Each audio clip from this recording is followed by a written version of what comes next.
ఏడాది పొడవునా వివిధ కార్యక్రమాలతో రాష్ట్ర పర్యాటక రంగానికి కొత్త శోభ తేవాలని సీఎం చంద్రబాబు అధికారులను ఆదేశించారు. దీనికి తగ్గట్లుగా ఫెస్టివల్ క్యాలెండర్ రూపొందించాల్సిందిగా ఆదేశించారు. గిరిజన, గ్రామీణ, పట్టణ ప్రాంతాల్లో 500కు పైగా హోమ్ స్టేలకు అవకాశం కల్పించేలా కార్యాచరణ ప్రణాళిక రూపొందించాలని చెప్పారు. పర్యాటకానికి ఊతమిచ్చేలా 150 అరకు కాఫీ స్టాళ్లు ఏర్పాటు చేయాల్సిందిగా ఆదేశించారు.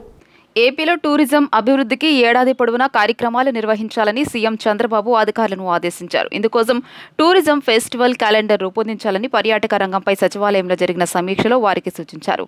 పర్యాటక ప్రదేశాల్లోనూ ఆయా ప్రాంతాల ప్రాముఖ్యత మేరకు కార్యక్రమాలు చేపట్టాలన్నారు.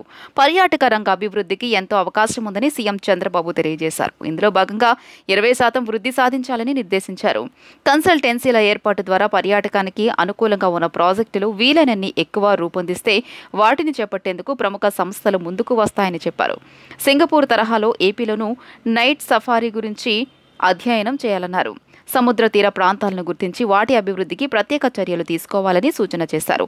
ఆక్వాకల్చర్లో ఆంధ్రప్రదేశ్ అగ్రస్థానంలో ఉన్న దానిని ప్రతిబింబించే ప్రాజెక్టులు లేవని పేర్కొన్నారు. డాల్ఫిన్ షోలు ఏర్పాటు చేయాలని అన్నారు. గండికోటకు యునెస్కో ప్రపంచ వారసత్వ ప్రదేశంగా గుర్తింపు వచ్చేలా చర్యలు చేపట్టాలని అధికారులకు సూచించారు. ప్రసాద్ పథకం కింద అన్నవరం, సింహాచలంలో చేపట్టిన పనులు త్వరితగతిన పూర్తి చేయాలని ముఖ్యమంత్రి చంద్రబాబు అధికారులకు ఆదేశాలిచ్చారు. 150 అరకు కాఫీ స్టాళ్లను ఎక్స్పీరియన్స్ సెంటర్ల తరహాలో ఏర్పాటు చేయాలని సూచించారు. ఏపీలోని ఐలాండ్ల అభివృద్ధికి ప్రణాళికలు రూపొందించాలన్నారు. కొండపల్లి, మంగళగిరి, కూచిపూడి, కడియం, చీరాల, బాపట్ల, అరకు సహా మొత్తం 14 చోట్ల ఎక్స్పీరియన్స్ సెంటర్లు ఏర్పాటు చేస్తున్నట్లు అధికారులు సీఎంకు తెలియజేశారు. ఈ సెంటర్లలో నేచురల్ ఫార్మింగ్తో పాటు మిగిలిన రంగాలకు చేర్చాలని చంద్రబాబు సూచించారు. 20 ప్రధాన దేవాలయాలు, టెంపుల్ టూరిజం, విశాఖ, అమరావతిలో హెల్త్ టూరిజం ప్రమోట్ చేయాలని చంద్రబాబు వెల్లడించారు. అమరావతిని క్రియేటివ్ సిటీ హబ్గా చేయాలని చెప్పారు. భవిష్యత్తులో క్వాంటమ్ కంప్యూటింగ్ తర్వాత క్రియేటివ్ ఎకానమీకి ప్రాధాన్యం ఉంటుందని వివరించారు. అరకు, గండికోట సహా 6 ప్రాంతాల్లో 180 టెంట్లతో టెంట్ సిటీస్ ఏర్పాటు చేస్తున్నామని, సీ క్రూయిజ్, రివర్ క్రూయిజ్ సర్వీసుల ప్రవేశపెడుతున్నట్లు అధికారులు ముఖ్యమంత్రికి తెలియజేశారు. రాజమండ్రి, విజయవాడలో బర్మ్ పార్క్, సూర్యలంకలో హౌస్ బోట్స్ ను అందుబాటులోకి తెనున్నట్లు వివరించారు. పర్యాటక రంగ అభివృద్ధి కోసం 8 మెగా ఈవెంట్లు, 11 జాతీయ, 10 అంతర్జాతీయ ఉత్సవాలు నిర్వహిస్తున్నామని అధికారులు పేర్కొన్నారు. ప్రజల సంతృప్తే లక్ష్యంగా కూటమి ప్రభుత్వం పనిచేస్తుందని మంత్రి కొలుసు పార్థసారథి స్పష్టం చేశారు. వర్షాల కారణంగా చాలా జిల్లాల్లో పంట నష్టం, ప్రాణ నష్టం, పశు నష్టం జరిగిందని త్వరితగతిన నివేదిక ఇవ్వాలని కలెక్టర్లకు సీఎం ఆదేశాలు జారీ చేశారని తెలిపారు. ఈ తరహా విపరీత వాతావరణ పరిస్థితులప్పుడు ప్రజలకు వేగంగా సమాచారం ఇచ్చేలా కార్యాచరణ చేపట్టినట్లు మంత్రి పేర్కొన్నారు. కూటమి ప్రభుత్వం ప్రజల సంతృప్తి లక్ష్యంగా పనిచేస్తోందని మంత్రి కొలుసు పార్థసారథి స్పష్టం చేశారు. ప్రభుత్వం అమలు చేస్తున్న పథకాలు ప్రజలకు ఎలా అందుతున్నాయో తెలుసుకుంటున్నామని అన్నారు. పెన్షన్లు, రెవెన్యూ సేవలు, గృహ నిర్మాణ పథకాలు అందుతున్న తీరుపై సీఎం సమీక్షించారని మంత్రి తెలియజేశారు. అన్ని అంశాల్లోనూ ప్రజల నుంచి సంతృప్తి వ్యక్తమవుతోందని మంత్రి తెలియజేశారు. చాలా జిల్లాల్లో పంట నష్టం, ప్రాణ నష్టం, పశు నష్టం జరిగిందని త్వరితగతిన నివేదిక ఇవ్వాలని కలెక్టర్లకు సీఎం ఆదేశాలు జారీ చేశారని తెలిపారు. భారీ వర్షాల కారణంగా రైతులు నష్టపోతే కొందరు గద్దల్లా వాలిపోతున్నారని మండిపడ్డారు. ధాన్యం తడిచినా, రంగు మారినా కొనుగోలు చేయాలని సీఎం ఆదేశాలు జారీ చేశారని మంత్రి వెల్లడించారు. ఈ తరహా విపరీత వాతావరణ పరిస్థితులప్పుడు ప్రజలకు వేగంగా సమాచారం ఇచ్చేలా కార్యాచరణ చేపట్టినట్లు మంత్రి తెలియజేశారు. అవేర్ 2 ద్వారా వడగాల్పులు, పిడుగులు, భారీ వర్షాలప్పుడు వేగంగా సమాచారం ఇస్తున్నామని, ఫోన్లు లేని గొర్రెల కాపరులు, రైతులను హెచ్చరించేందుకు వ్యవస్థ ఏర్పాటు చేస్తున్నామని అన్నారు. దీనికోసం సమీపంలోని గ్రామ వార్డు సచివాలయ సిబ్బందిని వినియోగించుకోవాలని నిర్ణయించినట్టు తెలియజేశారు. ఆర్టీజీఎస్, వాట్సాప్ గవర్నెన్స్ సేవలపైన సీఎం సమీక్ష నిర్వహించారని పార్థసారథి తెలియజేశారు. వాట్సాప్ గవర్నెన్స్లో 2025 జనవరి 30 నుంచి ఏప్రిల్ 25 వరకు 73.1 లక్షల దరఖాస్తులు వచ్చాయన్న మంత్రి ఇందులో 36.38 లక్షల దరఖాస్తులకు పరిష్కారమయ్యాయని తెలియజేశారు. పెద్ద వర్షపాతం సడన్ గా వచ్చినప్పుడు ఇటువంటి నష్టాలు జరుగుతాయి. కానీ ఇటువంటి నష్టాలకి ప్రభుత్వం ఏ విధంగా స్పందించింది అనేది ఇక్కడ ఆలోచించాల్సిన విషయం అని చెప్పేసి మనం చేస్తాం. మీరు వర్షం రాగానే వెళ్ళి గద్దలాగా వాలిపోయి ఏదో ప్రభుత్వం ఏదో చేయట్లేదు, లేకపోతే చాలా నష్టపోయారు అనే పరిస్థితిని సృష్టించడానికి, అనే భావన కల్పించడానికి ప్రయత్నం చేయటం దిగజారుడుతనంగా నేను భావిస్తా ఉన్నాను. మరి ఈరోజు రివ్యూలో ముఖ్యమంత్రి గారు అందరి కలెక్టర్లతో కూడా మాట్లాడారు. కొన్ని జిల్లాల్లో మాత్రమే కొంత ప్రాణ నష్టం కానివ్వండి, కొంత పశు నష్టం కానివ్వండి, కొంత ధాన్యం తడవటం కానీ జరిగిందని చెప్పేసి కలెక్టర్లు చెప్పారు. మరి కలెక్టర్ని రేపటికల్లా పూర్తి సమాచారంతో, ఎందుకంటే ఇటువంటి కుహాన రాజకీయాలు చేయటం కోసం జరగంది కూడా చాలా ప్రచారం చేయడానికి ప్రయత్నం చేస్తున్న సందర్భంలో వాస్తవ పరిస్థితుల్ని, ఎగ్జాక్ట్ లాసెస్ని తెలియజేస్తూ రేపు రిపోర్ట్ ఇవ్వమని చెప్పేసి చెప్పడం జరిగిందని చెప్పేసి మనం చేస్తాం. కేంద్రంలోని బీజేపీతో రాష్ట్రానికి ఎలాంటి ఉపయోగమూ లేదని, ఉపయోగపడిందని ఆ పార్టీ నేతలు నిరూపిస్తే తాను గాంధారినని ఒప్పుకుంటా అని పీసీసీ అధ్యక్షురాలు వైఎస్ షర్మిల అన్నారు. కులగణన చేపట్టడం అనేది బీజేపీ ప్రాథమిక సిద్ధాంతాలకు వ్యతిరేకమని విమర్శించారు. బీజేపీ ఎజెండా మతాల ఆధారంగా గణన చేసి ప్రజల మధ్య చిచ్చు పెట్టడమేనని ఆరోపించారు. దేశవ్యాప్తంగా కీలకమైన కులగణన అంశంపై కేంద్రంలోని బీజేపీ ప్రభుత్వ వైఖరిలో మార్పు వచ్చిందని, ఇందుకు కాంగ్రెస్ పార్టీ ఒత్తిడి, రాహుల్ గాంధీ పోరాటమే కారణమని AP Congress chief YS Sharmila పేర్కొన్నారు. ఆలస్యంగానైనా బీజేపీకి ఈ విషయంలో జ్ఞానోదయం కలిగిందని, కేంద్రం తీసుకున్న ఈ నిర్ణయాన్ని స్వాగతిస్తున్నామని తెలియజేశారు. ఈ క్రెడిట్ మొత్తం రాహుల్ గాంధీకి దక్కుతుందని ఆమె అభిప్రాయపడ్డారు. సామాజిక న్యాయాన్ని స్థాపించడమే లక్ష్యంగా కాంగ్రెస్ పార్టీ మొదటి నుంచి కులగణన చేపట్టాలని డిమాండ్ చేస్తుందని షర్మిల గుర్తు చేశారు. కులాల వారీగా గణాంకాలు సేకరించిన తర్వాత అవసరమైతే రిజర్వేషన్ల శాతాన్ని పెంచాలని కూడా రాహుల్ గాంధీ సూచించారని తెలియజేశారు. వాస్తవానికి 10 ఏళ్లకు ప్రతిసారి జనగణనతో పాటు కులగణన కూడా జరగాల్సి ఉందని, 1951 నుంచి ఈ ప్రక్రియ కొనసాగుతోందని, చివరిసారిగా 2011లో జరిగిందని ఆమె వివరించారు. 2021లో జరగాల్సిన జనగణనతో పాటు కులగణనను కూడా బీజేపీ ప్రభుత్వం నిర్లక్ష్యం చేసిందని ఆరోపించారు. తమ పార్టీ నిరంతర ఒత్తిడి కారణంగానే ఇప్పుడు కేంద్రం ఈ దిశగా అడుగులు వేయాల్సి వచ్చిందని షర్మిల స్పష్టం చేశారు. కులగణన చేపట్టడం అనేది బీజేపీ ప్రాథమిక సిద్ధాంతాలకు వ్యతిరేకమని షర్మిల విమర్శించారు.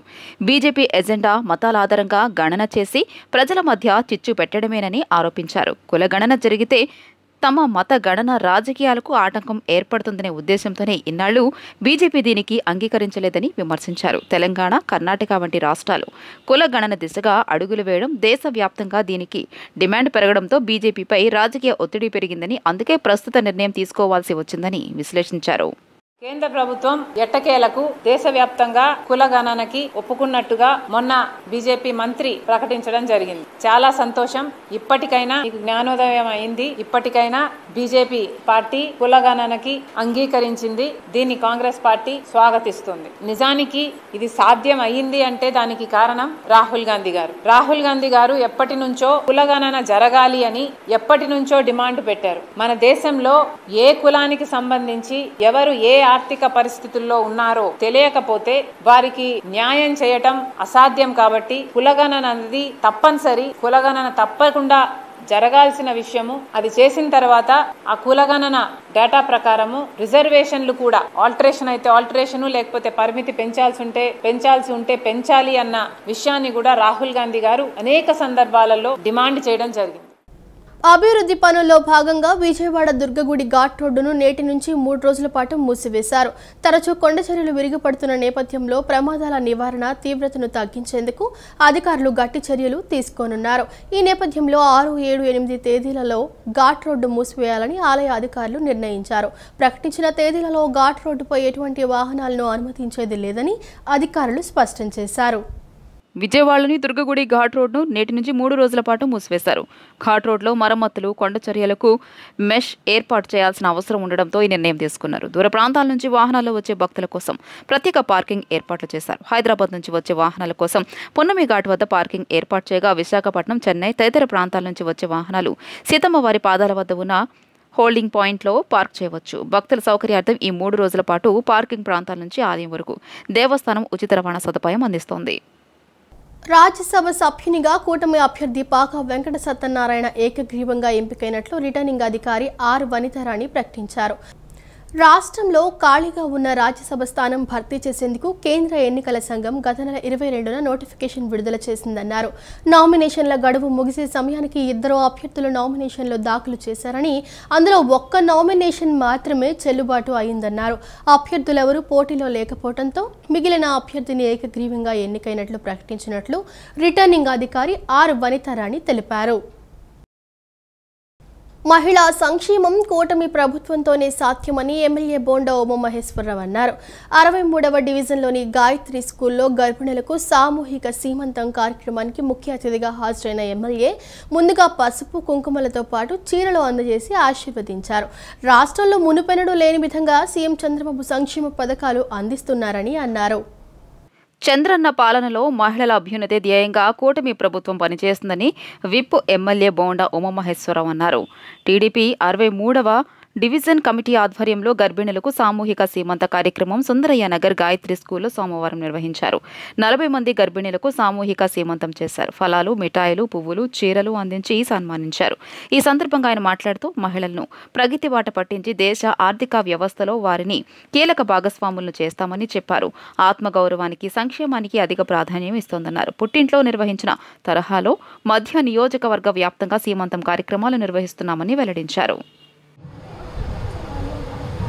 ఆ రోజు 3,000 రూపాయల పింఛన్ని 4,000 చేస్తానని చెప్పాం. వృద్ధాప్య వితంతు పింఛన్ని 3,000 4,000 చేశాం. అట్లాగే అన్నా క్యాంటీన్ ఓపెన్ చేస్తామని చెప్పాం. అన్నా క్యాంటీన్ ఓపెన్ చేశాం. మహిళలకి గుదిబండలాగా మారిన గ్యాస్ బండల్ని 3 గ్యాస్ బండ్లు ఇస్తామని చెప్పాం. ఈరోజు 3 గ్యాస్ బండ్లు ఉచితంగా ఇస్తున్నాం. అంతేకాకుండా చదువుకునే పిల్లలు ఉన్నటువంటి వాళ్ళకి ఎంతమంది పిల్లలు ఉంటే అంతమందికి 15,000 ఇస్తామని చెప్పాం. ఇప్పుడు ఈ నెల నుంచి రేపు స్కూళ్ళు ఓపెన్ చేయగానే 2 పిల్లలు ఉంటే 30,000 రూపాయలు. గత 2 రోజుల క్రితం అకాల వర్షం కారణంగా తాడేపల్లి ప్రాంతంలో దెబ్బతిన్న పంటలను ప్రభుత్వం కొనుగోలు చేసి రైతుకు నష్టపరిహారం చెల్లించాలని వైఎస్ఆర్సీపీ మంగళగిరి నియోజకవర్గ ఇన్ఛార్జ్ దొంతిరెడ్డి వేమిరెడ్డి డిమాండ్ చేశారు. లక్షల రూపాయలు విలువ చేసే అరటి పంట రైతుకు చేతికొచ్చే సమయంలో అకాల వర్షం కారణంగా పంట నేలపాలు అయిందని ఆవేదన వ్యక్తం చేశారు. మాజీ ముఖ్యమంత్రి జగన్మోహన్ రెడ్డి ఆదేశాల మేరకు మంగళగిరి నియోజకవర్గం తాడేపల్లి మండలంలో పలు ప్రాంతాల్లో వైసీపీ నియోజక ఇన్ఛార్జ్ దొంతిరెడ్డి వేమారెడ్డి పర్యటించారు. గత 2 రోజుల క్రితం కురిసిన గాలివాన, ఈదురుగాలులకు పలు ప్రాంతాల్లో కూలిన అరటి పంటలను పరిశీలించారు.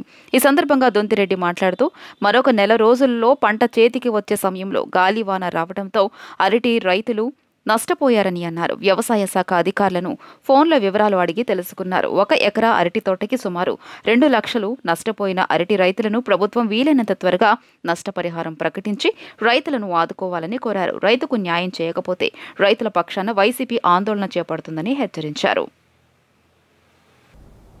రాజధాని అమరావతి పనుల పునఃప్రారంభ కార్యక్రమం విజయవంతం కావడంలో కీలక పాత్ర పోషించిన అధికారులను సీఎం చంద్రబాబు ప్రత్యేకంగా అభినందించారు. సభ నిర్వహణ బాధ్యతలు నిర్వర్తించిన ఐఏఎస్, ఐపీఎస్ అధికారులతో సీఎం సమావేశమయ్యారు.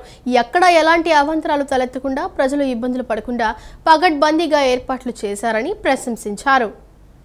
రాజధాని అమరావతి పనుల పునఃప్రారంభ కార్యక్రమం విజయవంతం కావడంలో కీలక పాత్ర పోషించిన అధికారులను ముఖ్యమంత్రి చంద్రబాబు నాయుడు ప్రత్యేకంగా అభినందించారు. సభ నిర్వహణ బాధ్యతలు నిర్వర్తించిన ఐఏఎస్, ఐపీఎస్ అధికారులతో సమావేశమయ్యారు. ఎక్కడా ఎలాంటి అవాంతరాలు తలెత్తకుండా, ప్రజలు ఇబ్బందులు పడకుండా పకడ్బందీగా ఏర్పాట్లు చేశారని ప్రశంసించారు. భవిష్యత్తులను ఇదే తరహాలో సమిష్టిగా సమన్వయంతో పనిచేసి ప్రభుత్వ కార్యక్రమాలు విజయవంతమయ్యేలా చూడాలని సూచించారు. పర్యటన ఆశాంతం సక్సెస్ అయ్యేలా సమన్వయం కోసం అన్ని స్థాయిలో వాట్సాప్ గ్రూపులు ఏర్పాటు చేసుకోవడం, విస్తృతంగా సీసీ కెమెరాలు ఏర్పాటు చేసి పర్యవేక్షించడం ద్వారా సభ సజావుగా సాగిందని అధికారులు ఈ సందర్భంగా ముఖ్యమంత్రికి తెలియజేశారు. ఈ కార్యక్రమంలో రాష్ట్ర ప్రభుత్వ ప్రధాన కార్యదర్శి కె విజయానంద్, మంత్రి నారాయణ, వివిధ శాఖల అధికారులు పాల్గొన్నారు. గత వైసీపీ ప్రభుత్వం దారిలోనే నేడు టీడీపీ కూటమి ప్రభుత్వం పయనిస్తూ విద్యుత్ దోపిడీని కొనసాగిస్తోందని పశ్చిమ నగర్ కమిటీ కార్యదర్శి బి సత్యబాబు ఆరోపించారు. ఈ నెల 7న గుణదల విద్యుత్ సౌధ వద్ద నిర్వహించే ప్రజాపేరి నిరసన కార్యక్రమంలో ప్రజలు పెద్ద ఎత్తున పాల్గొని విజయవంతం చేయాలని పిలుపునిచ్చారు. విద్యుత్ భారాలు తగ్గించాలని డిమాండ్ చేస్తూ సిపిఎం పశ్చిమ నగర్ కమిటీ కార్యదర్శి బి సత్యబాబు ఆధ్వర్యంలో నెహ్రూ బొమ్మ సెంటర్లో ప్రజల సంతకాల సేకరణ కార్యక్రమం నిర్వహించారు. ఈ సందర్భంగా ప్రజల నుంచి పెద్ద ఎత్తున సంతకాలను సేకరించారు. అనంతరం సత్యబాబు మాట్లాడుతూ కూటమి ప్రభుత్వం ప్రజలకు వెన్నుపోటు పొడిచిందని ఆరోపించారు. ఎన్నికల ముందు తాము అధికారంలోకి వచ్చిన తర్వాత కరెంటు ఛార్జీలు తగ్గిస్తామని చెప్పి అధికారంలోకి వచ్చిన తర్వాత గత ప్రభుత్వం మాదిరి ప్రజలపై కరెంటు భారాలు మోపుతున్నారని విమర్శించారు. ప్రభుత్వం తక్షణమే విద్యుత్ సర్దుబాటు ఛార్జీలు రద్దు చేయాలని, స్మార్ట్ మీటర్లు ఆపాలని, అదానీ, యాక్సిస్ తదితర బడా కంపెనీలతో అవినీతి ఒప్పందాలు రద్దు చేయాలని డిమాండ్ చేశారు. ఈ నెల 7న గుణదల విద్యుత్ సౌధ వద్ద నిర్వహించే ప్రజాబేరీ నిరసన కార్యక్రమంలో ప్రజలు పెద్ద ఎత్తున పాల్గొని విజయవంతం చేయాలని పిలుపునిచ్చారు.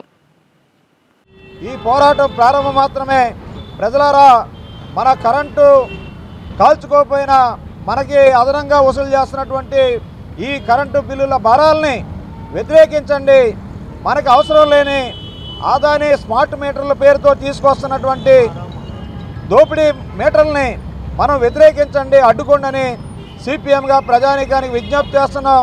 మీరందరూ కూడా మీ విలువైన సంతకాలు సేకరణ భాగంగా ఈ పోరాటానికి మద్దతు ఇచ్చి ఈ ప్రభుత్వాలకి, దొంగల ప్రభుత్వాలకి, దోపిడీ ప్రభుత్వాలకి, చంద్రబాబు నాయుడు, పవన్ కళ్యాణ్, మోడీ, ఈ కూటమి ప్రభుత్వానికి బుద్ధి చెప్పండి. అలాగే వైసీపీ జగన్మోహన్ రెడ్డి నోరు మెదపవే. ఈ యాక్సెస్ ఒప్పందాల మీద మీరు నోరెందుకు మెదపడం లేదు? అదానీ ఒప్పందాలంటే, మోడీ ఒప్పందాలంటే మీకు భయం వేస్తుందా? మీకు నోరుందా లేదా అని సందర్భంగా వారిని కూడా ప్రశ్నిస్తూ ఈ పోరాటం మరింత ఉధృతం అవుతుంది. ద్రోణి వాతావరణ అనిశ్చితి ప్రభావంతో మంగళ బుధవారాల్లో రాష్ట్రంలోని పలు ప్రాంతాల్లో ఓ మోస్తరు నుంచి భారీ వర్షాలకు అవకాశం ఉందని వాతావరణ శాఖ తెలిపింది. కృష్ణా, ఎన్టీఆర్, గుంటూరు, బాపట్ల, శ్రీ పొట్టి శ్రీరాములు, నెల్లూరు, కర్నూలు, నంద్యాల, అనంతపురం, శ్రీ సత్యసాయి, వైఎస్ఆర్, అన్నమయ్య, చిత్తూరు, తిరుపతి జిల్లాల్లో తేలికపాటి వర్షాలకు అవకాశం ఉందని ప్రకటించింది. ద్రోణి వాతావరణ అనిశ్చిత ప్రభావంతో మంగళ బుధవారాల్లో రాష్ట్రంలోని పలు ప్రాంతాల్లో ఓ మోస్తరు నుంచి భారీ వర్షాలకు అవకాశం ఉందని వాతావరణ శాఖ తెలిపింది. మంగళవారం శ్రీకాకుళం, విజయనగరం, పార్వతీపురం మన్యం, అల్లూరి సీతారామరాజు, అనకాపల్లి, పల్నాడు, ప్రకాశం జిల్లాలో ఓ మోస్తరు నుంచి భారీ వానలు కురుస్తాయని అంచనా వేసింది. పిడుగులు పడడంతో పాటు గంటకు 50 నుంచి 60 కిలోమీటర్ల వేగంతో ఈదురుగాలులు వీయొచ్చని పేర్కొంది. విశాఖపట్నం, కాకినాడ, డాక్టర్ బిఆర్ అంబేద్కర్ కోనసీమ, తూర్పుగోదావరి, పశ్చిమ గోదావరి, ఏలూరు, కృష్ణా, ఎన్టీఆర్, గుంటూరు, బాపట్ల, శ్రీ పొట్టి శ్రీరాములు, నెల్లూరు, కర్నూలు, నంద్యాల, అనంతపురం, శ్రీ సత్యసాయి, వైఎస్ఆర్, అన్నమయ్య, చిత్తూరు, తిరుపతి జిల్లాల్లో తేలికపాటి వర్షాలకు అవకాశం ఉందని చెప్పింది. మరోవైపు సోమవారం నంద్యాల జిల్లా పసుపులలో 42.5, వైఎస్ఆర్ జిల్లా జమ్మలమడుగులో 42.4, పల్నాడు జిల్లా రావిపాడులో 42.1 డిగ్రీల గరిష్ట ఉష్ణోగ్రతలు నమోదయ్యాయని వెల్లడించింది. ఈ వార్తలు ఇంతటితో సమాప్తం. నమస్కారం.